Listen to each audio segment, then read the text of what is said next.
So if you've ever had to plan signal distribution for, say, a large apartment building, or even just run a TV signal a really long way, you know the headache. Oh, absolutely. That thick, expensive coaxial cable, it gets congested so fast. Exactly.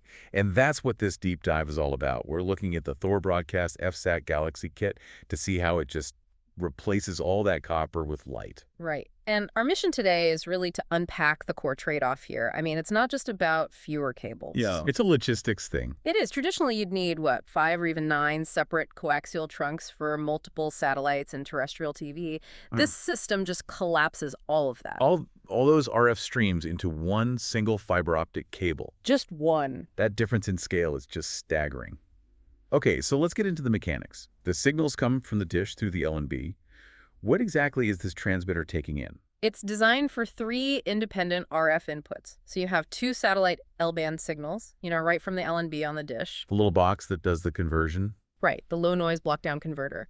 And then on top of that, it takes a third signal, which is your terrestrial off-air TV. So that could be ATSC, DVB-T, whatever you have locally. Exactly. I have to ask, how do you cram 3 very different signals into one tiny fiber without them all, crashing into each other? That is the secret sauce. It's called coarse wavelength division multiplexing. CWDM. CWDM, yes. Yeah. So instead of just blasting everything down the fiber at once, it assigns each signal its own dedicated highway, its own unique laser wavelength. So you're literally splitting the light itself into different colors in a way. That's a great way to put it.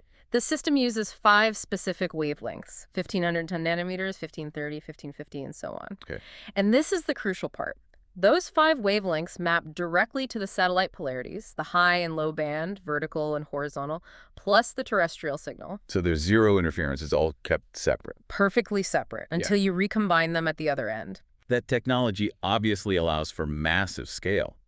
But hold on, if we're setting this up to 10 kilometers, doesn't light degrade?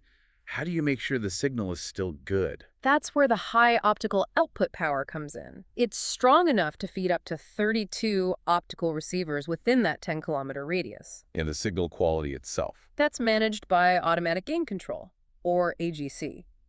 Think of it like a smart, super-fast volume control that keeps the signal level perfectly stable. And it's pretty tight, right?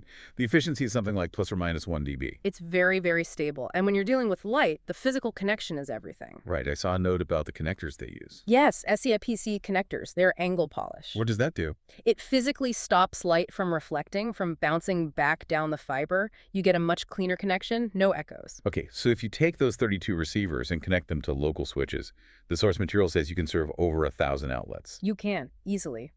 Which puts this system in a whole different league for big campuses or MDUs. And that really speaks to the practical side of it. It's perfect for those long runs where coax is just not feasible. Right, or would require a ton of expensive repeaters. And another key benefit is the transmitter doesn't have to be mounted right next to the dish, which gives you a lot more flexibility. Let's touch on the numbers really quick, the specs. Sure. You're looking at a very wide output frequency range from 47 all the way up to 2050 megahertz, so it covers everything. And power. Very low. Under 10 watts.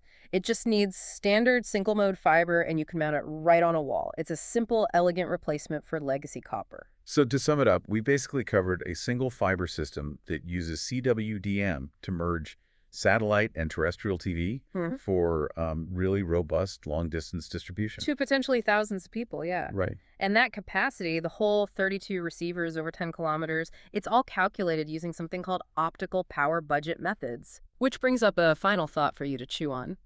If light is this efficient, what are the real engineering limits? What factors, this power budget constraints like connector loss or fiber attenuation, what truly dictates the real-world limit for systems like this? Something to think about. It is, especially the next time you see a single strand of glass doing the work of 5 bulky copper cables.